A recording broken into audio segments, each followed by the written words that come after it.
Luc chapitre 10, à partir du verset 25.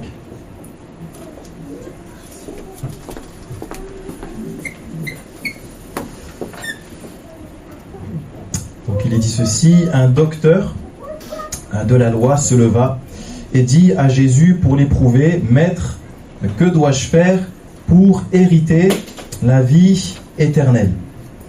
Jésus lui dit: Qu'est-il écrit dans la loi? Qui lis-tu?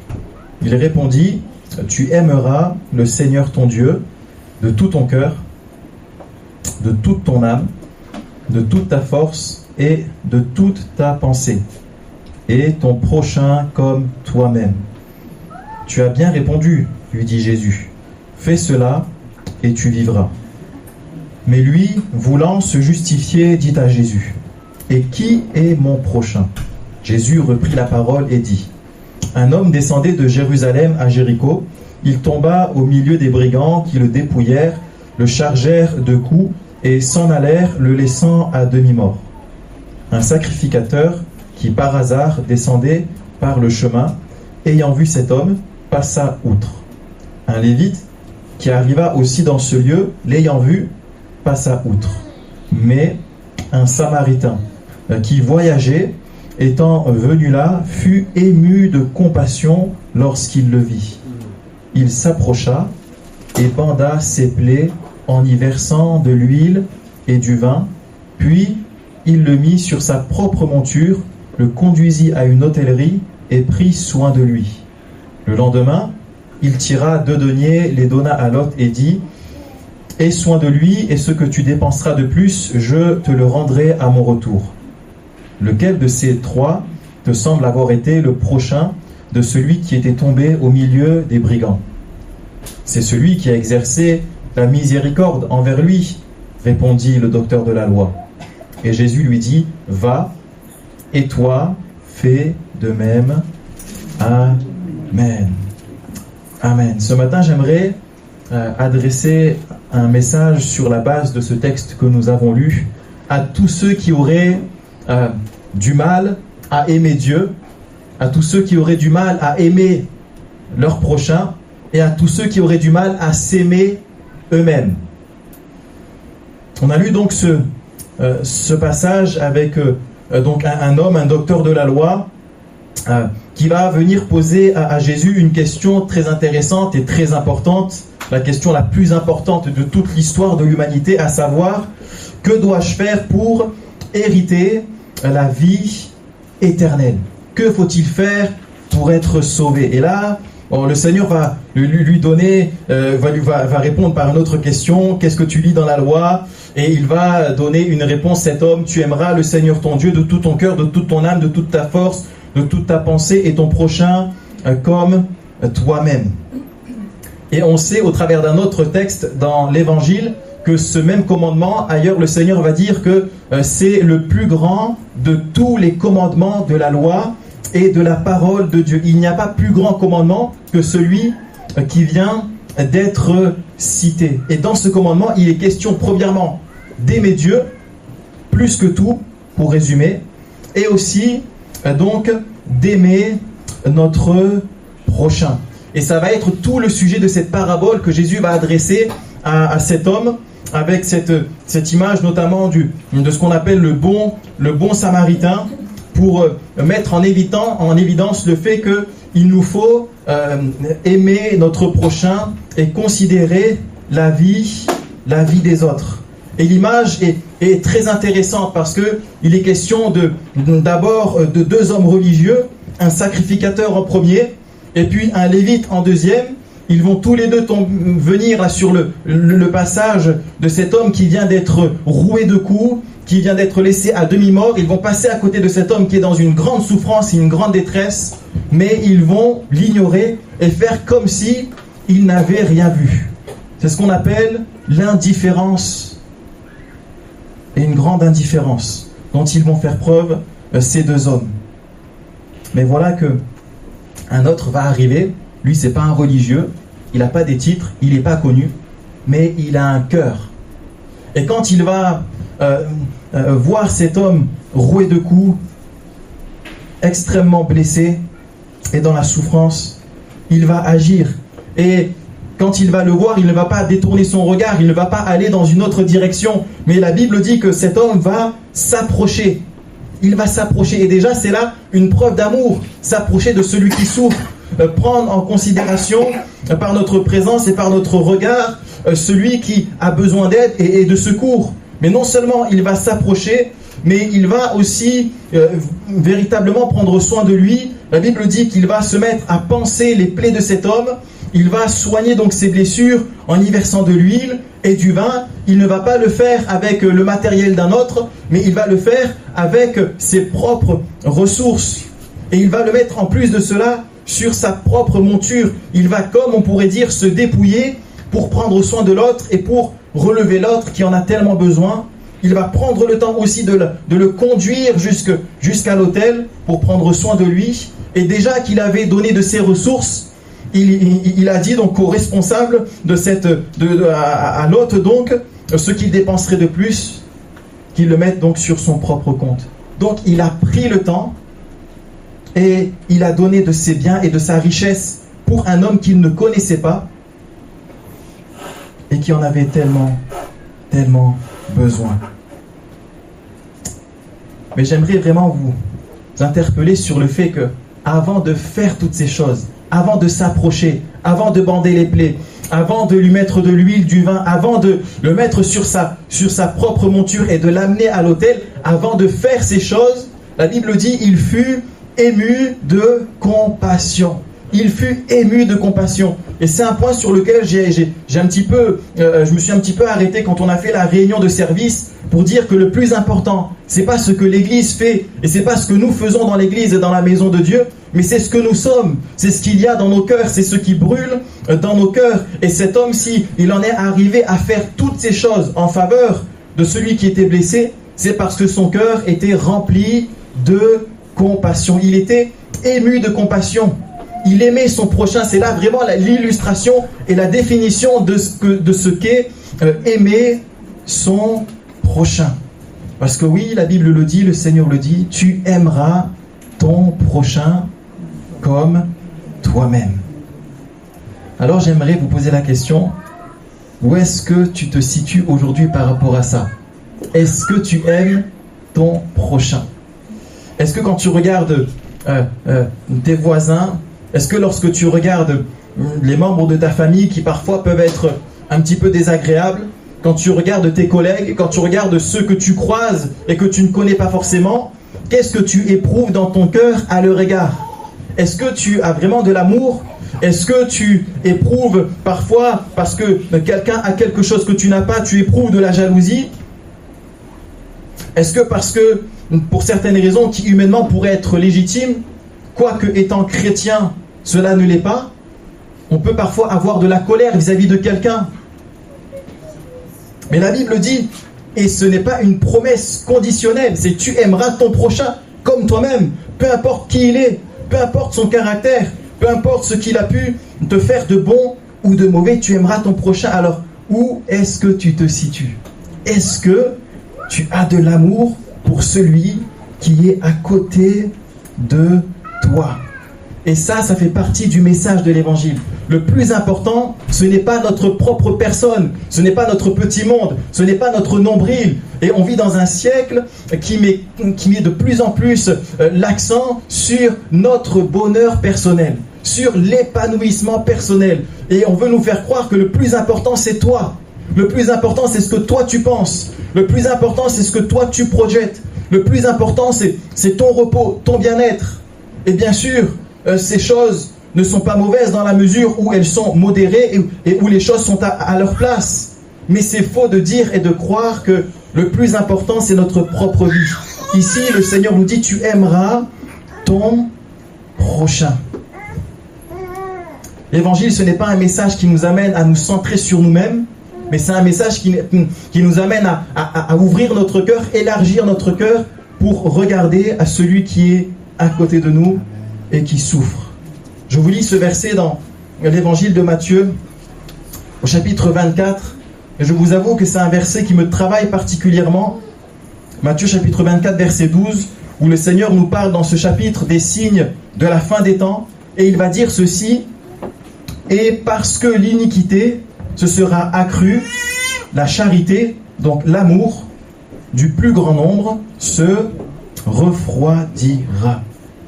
C'est un verset qui me travaille parce que c'est vrai qu'on est dans un monde où le péché domine, dans une génération où le péché ne cesse de croître, et on est vraiment à cette époque où l'iniquité est en train de s'accroître d'une façon impensable. Et c'est parce que le péché grandit que l'amour dans les cœurs se refroidit. Et on pourrait comprendre que parmi les gens du monde qui ne connaissent pas le Seigneur, que leurs cœurs se refroidissent. Ça peut être tout à fait naturel, mais ça ne doit pas être le cas dans l'Église. Notre cœur ne doit pas se refroidir, mais notre cœur doit constamment grandir dans l'amour. Mais j'aimerais vous poser et nous poser la question ce matin, est-ce que notre cœur ne se serait-il pas refroidi? Est-ce qu'on n'est pas parfois tellement rempli là dans nos occupations, dans nos activités, qui ne sont pas forcément mauvaises, mais des choses qui nous empêchent d'avoir un cœur véritablement ouvert pour ceux et celles qui nous entourent?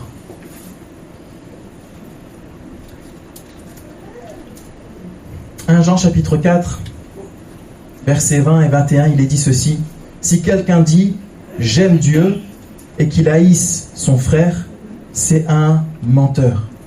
Car celui qui n'aime pas son frère qu'il voit, comment peut-il aimer Dieu qu'il ne voit pas? Et nous avons de lui ce commandement, que celui qui aime Dieu aime aussi son frère. Amen. Et nous, tout ce que nous désirons, c'est vivre l'évangile de tout notre cœur. Et l'évangile, la parole de Dieu nous dit que si nous proclamons aimer Dieu et qu'on n'aime pas notre frère, si on dit j'aime Dieu et si on loue Dieu et qu'à côté de ça, on éprouve des sentiments mauvais pour l'un, pour l'autre, pour le frère et la sœur dans l'église, pour le voisin, pour la voisine, si on dit aimer Dieu mais et qu'à côté de ça, on n'est pas en paix et dans l'amour vis-à-vis de notre prochain, la Bible dit, et ce n'est pas moi qui le dis, nous sommes des menteurs. Parce que comment vraiment aimer Dieu, comment vraiment être rempli de l'amour de Dieu si ça ne se manifeste pas pour l'autre? Alors il y a peut-être quelqu'un ce matin qui va me dire, c'est bien beau tout ça, mais moi j'ai des raisons de ne pas aimer un tel ou un tel. Moi peut-être c'est même dans ma nature de ne pas être sociable. Depuis toujours je suis quelqu'un qui n'aime pas tant la compagnie des autres. Je suis un solitaire et bien sûr ça c'est le tempérament. Encore une fois c'est quelque chose qui n'est pas forcément mauvais. Mais quand nous sommes solitaires parce que nous n'aimons pas les autres, c'est ça qui est un problème. Et pour celui qui dit moi j'ai des raisons de ne pas aimer un tel et même je n'arriverai jamais à aimer mon prochain, j'aimerais quand même dire quelque chose et apporter une bonne nouvelle, et qu'il n'y a jamais de fatalité. Lorsqu'on est en Christ et lorsqu'on se met à espérer en Dieu et à regarder au Seigneur, tout peut changer au plus profond de notre cœur et au plus profond de ton cœur. Parce que nous l'avons lu dans cet évangile de Luc au chapitre 10, dans ce fameux commandement qui est le commandement le plus important. Avant de nous dire tu aimeras ton prochain comme toi-même, le Seigneur va dire tu aimeras le Seigneur ton Dieu. C'est un seul et même commandement, mais dans ce seul et même commandement, il y a en premier tu aimeras ton Dieu et non pas tu aimeras ton prochain et ensuite ton Dieu. Parce que tu ne peux pas aimer ton prochain et ceux qui t'entourent si tu n'aimes pas Dieu d'abord. Ce n'est pas possible d'aimer l'autre si on n'aime pas Dieu d'abord de tout notre cœur.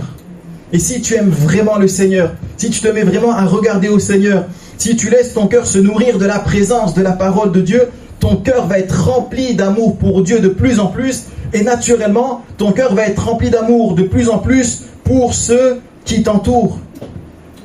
L'un ne va pas sans l'autre, mais c'est d'abord l'un et ensuite l'autre. D'abord tu aimes Dieu et ensuite, par l'amour de Dieu, tu reçois la capacité d'aimer ceux et celles qui sont dans la maison de Dieu, d'aimer ceux qui t'entourent, peu importe les raisons valables, humainement parlant, que tu aurais. Et l'amour de Dieu qui est bien plus puissant que notre cœur, bien plus grand que nos remords, que tout ce qu'on peut dire, penser, que toutes ces choses va balayer nos mauvais sentiments et nous remplir d'amour. pour les autres. Alors aimer Dieu pour pouvoir aimer l'autre. Et malheureusement, c'était le cas de ce sacrificateur et de ce lévite. Ces hommes, le pire, c'est que ces hommes étaient des hommes, on pourrait dire, religieux, des hommes qui servaient Dieu.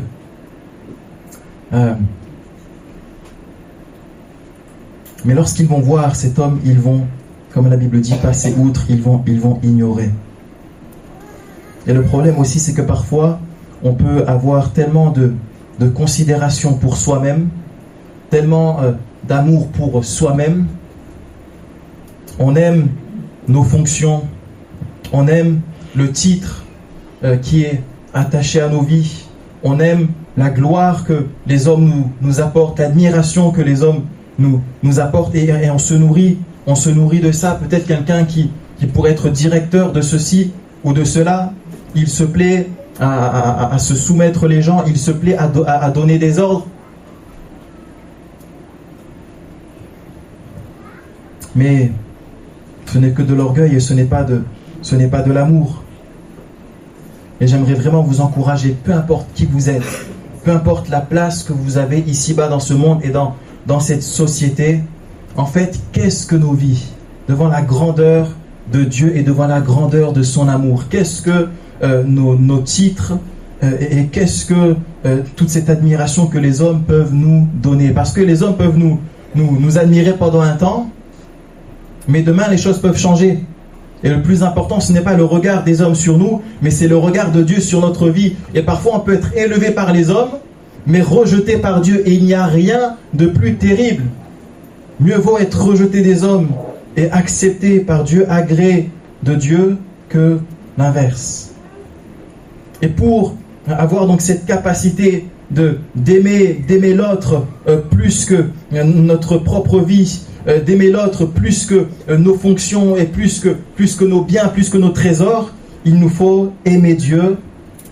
Et en le faisant, Dieu nous donnera la force d'aimer celui et celle qui nous entoure.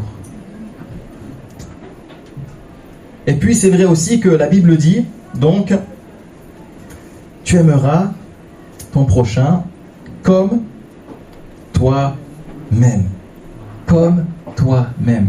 Et pour faire l'équilibre avec ce que je viens de dire, le problème souvent c'est que on se place nous-mêmes au premier plan, on se considère tellement, on se pense tellement grand, tellement précieux qu'on oublie les autres.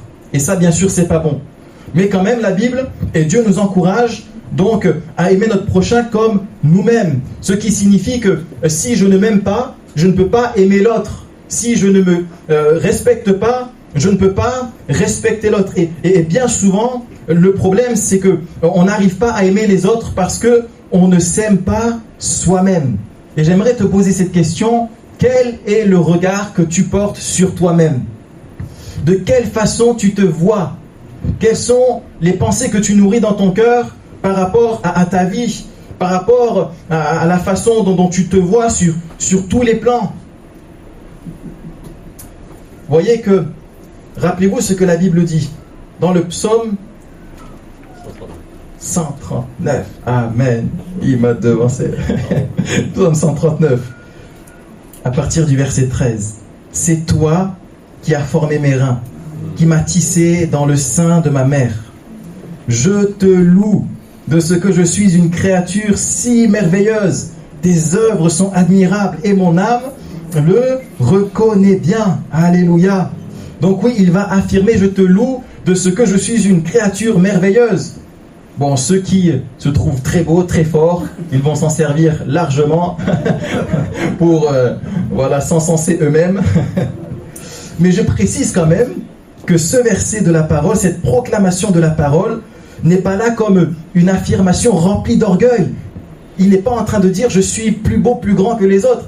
Il est en train de dire: c'est toi, Seigneur, qui m'as fait dans mon corps, c'est toi qui as tissé mon corps, c'est toi qui m'as fait. Et je te loue de ce que je suis une créature si merveilleuse. Tes œuvres, c'est toi qui l'as fait. Et il est en train, en fait, non pas de s'élever lui-même, mais il est en train de rendre gloire à Dieu de ce que Dieu fait si bien les choses. Et c'est quand même pas pareil. Et voilà qu'est-ce que la Bible dit à mon sujet et à ton sujet. Tu es une créature merveilleuse. Peu importe le regard que tu as sur toi, peu importe le regard que les autres ont sur toi, tu es une créature merveilleuse parce que c'est Dieu qui t'a créé de ses propres mains. Et souvent, ce sentiment de rejet qu'on a de nous-mêmes vient de beaucoup de choses. Mais je crois principalement que si tu as du mal à t'aimer toi-même, c'est parce que les hommes, avec un grand H, certainement ne t'ont pas aimé. Et quand on ne reçoit pas l'amour qu'on devrait recevoir, on ne peut pas en retour donner cet amour qu'on doit donner. Quand peut-être un mari qui t'a blessé pendant des années, peut-être un père qui dans son éducation a été dur et tellement dur qu'il a été méprisant, peut-être un frère, un grand frère ou un petit frère, mais qui n'a pas été juste dans ses paroles et qui a pu t'humilier, peut-être un patron qui a agi d'une certaine façon et qui t'aurait montré tout sauf de l'amour et des choses qui peuvent être humiliantes, méprisantes. Mais aussi peut-être des hommes vis-à-vis des femmes qui auraient pu vivre des choses et recevoir des coups. Et parfois, c'est pas forcément grand-chose. Parfois, ça peut passer par simplement des regards mauvais, des regards humiliants, des paroles blessantes. Et puis, ça peut aller aussi, malheureusement, jusqu'au geste.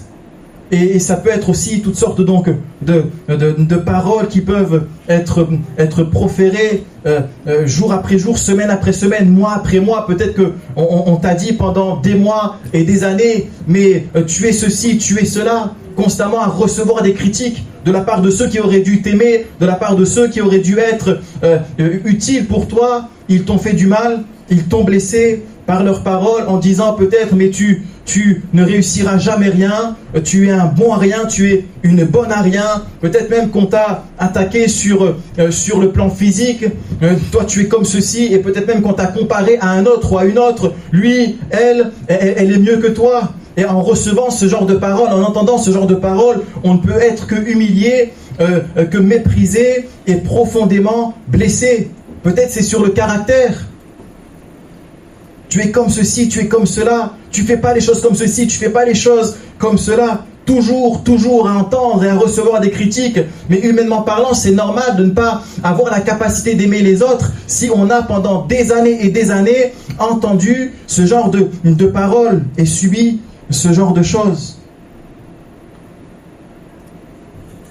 Et je peux comprendre qu'il peut y avoir parfois des paroles si dures, des mots si durs, des gestes parfois blessants.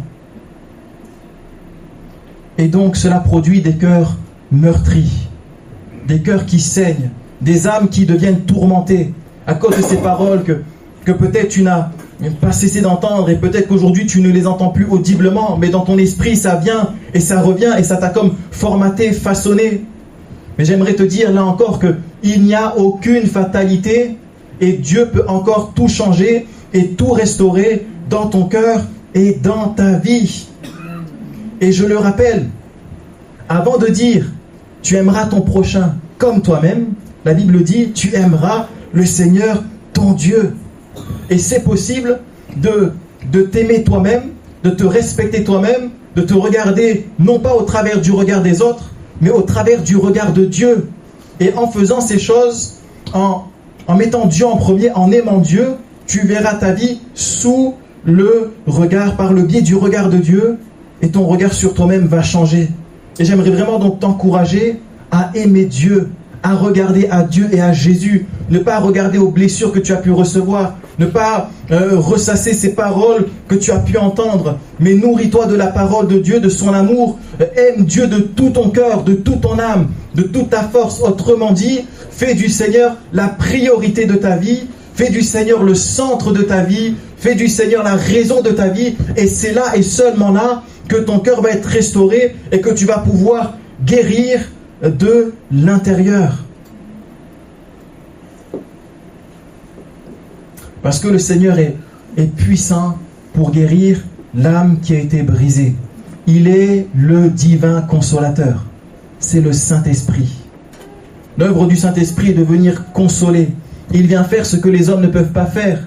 Parfois, c'est vrai que les hommes peuvent venir nous apporter un certain secours, une certaine joie, nous consoler d'une certaine façon. Mais souvent, les consolations des hommes sont loin d'être suffisantes. Le soutien et la présence des hommes, même si c'est des choses qui sont agréables, sont loin d'être suffisantes, tant la charge est lourde, tant la blessure est profonde. J'aimerais t'encourager à regarder au Seigneur. Son esprit est là ce matin. Il sait ce que tu as pu entendre. Il sait ce que tu as pu subir dans ton cœur, peut-être même dans ton corps. Il sait toutes ces choses. Et il veut poser sa main puissante et sa main en même temps remplie de douceur pour ôter ces mauvaises racines, pour guérir ton cœur qui peut être meurtri et pour essuyer les larmes de tes yeux. Et il peut changer ton cœur complètement blessé en un cœur guéri. Il peut changer ton cœur attristé en un cœur rempli de joie. Ce n'est pas parce que tu as été peut-être abattu presque toute ta vie jusqu'à maintenant, ce n'est pas parce que tu as été presque toute ta vie constamment triste que tu le seras constamment. En fait, tu le seras constamment si tu crois que c'est comme ça. Et c'est selon ce que tu crois que tu vas vivre telle ou telle chose. Mais si tu crois dans la puissance et l'amour de Jésus pour ta vie, les choses ne seront plus pareilles. Tu seras comme une nouvelle créature, un nouvel homme, une nouvelle femme. Alléluia. Alors je rappelle, pour faire dans l'ordre des choses, selon ce qu'on vient de lire, d'abord aimer Dieu, pour ensuite finalement s'aimer soi-même, pour ensuite être capable d'aimer l'autre.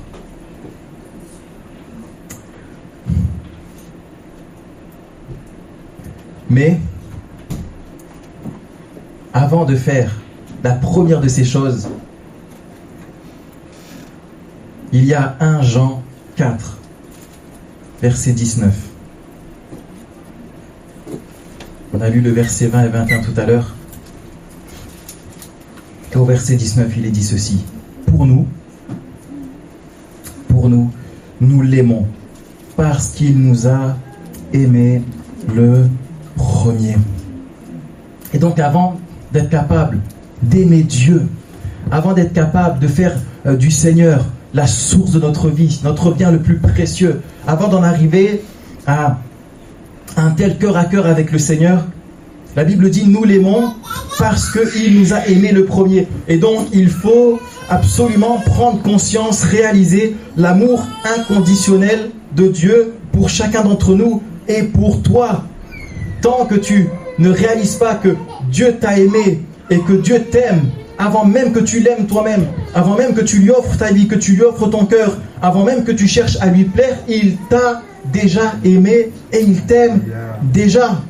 Et cet amour de Dieu, cet amour de Jésus est parfaitement illustré dans la personne du bon samaritain, l'amour inconditionnel de Dieu. Quand le bon samaritain va voir cet homme, il va voir cet homme blessé, mais il ne va pas aider cet homme à condition que cet homme lui rende quelque chose en retour.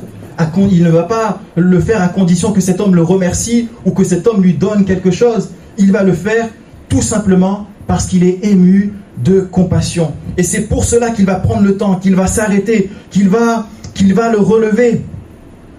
Et j'aimerais te dire que le Seigneur t'aime de la même façon, sans condition. Il faut tout simplement que tu acceptes son amour. Peu importe ce que tu aurais à redire de toi, peu importe ce que les autres auraient à redire de toi, le Seigneur, il t'aime et il veut prendre le temps pour ta vie. Et bien souvent, c'est nous-mêmes. On ferme l'accès à Dieu dans notre vie. On sent peut-être que le Seigneur veut faire une œuvre. On sent que le Seigneur nous appelle, il nous attire et il me dit, ma fille, viens à moi. Mon fils, viens à moi. Je veux te porter dans mes bras. Je veux te guérir. Et nous, constamment, on a nos résistances, on a nos réticences, on a nos faux raisonnements et toutes sortes de choses qu'on peut mettre en avant pour empêcher au Seigneur d'agir pleinement dans notre cœur. Pourtant, la question, il n'y a pas de question. Le Seigneur, lui, il veut. Mais est-ce que toi, tu veux? Peu importe l'état de ton cœur et de ta vie, il veut Il veut venir jusqu'à toi. Il veut s'approcher de toi. Il veut te toucher. Cet homme là qui était à terre, je vous rappelle, il était par terre à demi-mort. Il mangeait la poussière. Il devait être sale à cause des coups qu'il avait reçus et à cause de la poussière qui était sur lui. Et peut-être que tu te dis, mais moi non, je ne peux pas laisser le Seigneur agir dans ma vie. Je suis indigne. Je suis trop sale. Je n'ai pas fait tout ce qu'il fallait faire.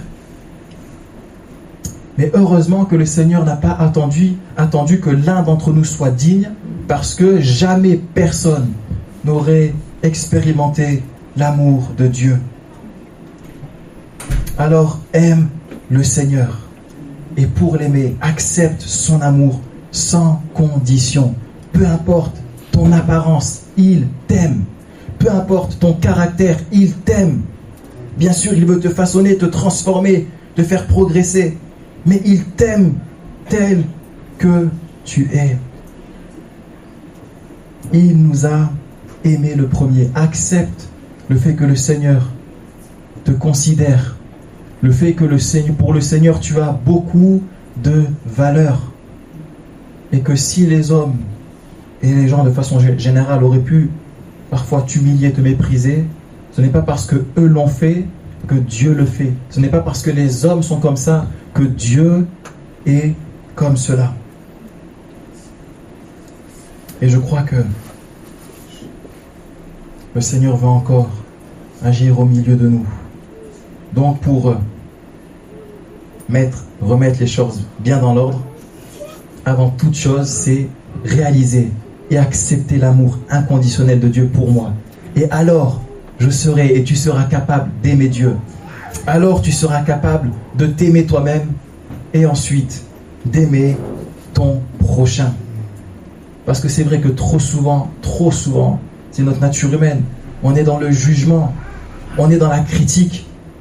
On dit un tel, ceci, cela. Mais c'est parce que notre cœur manque d'amour pour notre prochain.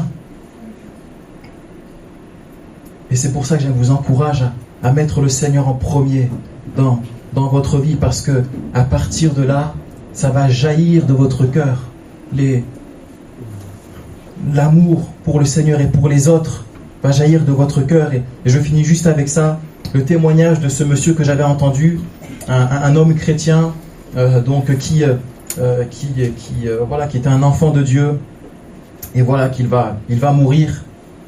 Et on avait inscrit sur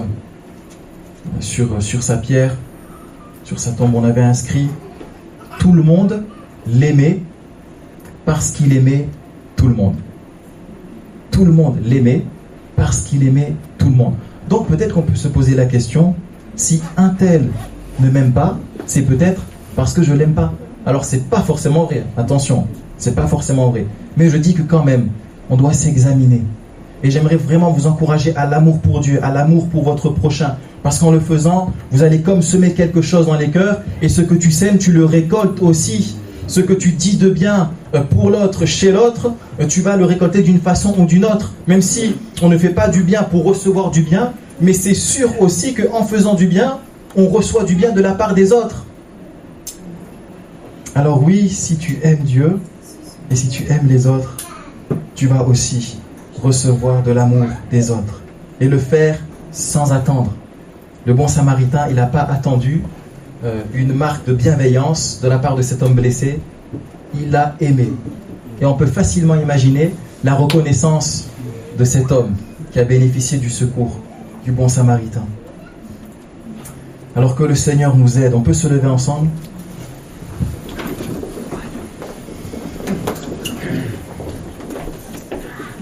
Alléluia. Seigneur, merci. Parce que je le crois, tu parles à nos cœurs, parce que tu connais tout de nous. Je veux te prier pour mes frères et sœurs, pour moi-même. Nous avons besoin, Seigneur, d'avancer, de progresser avec toi. Et tu sais les coins et les recoins dans notre cœur qui nous empêchent d'avancer et qui sont comme des boulets.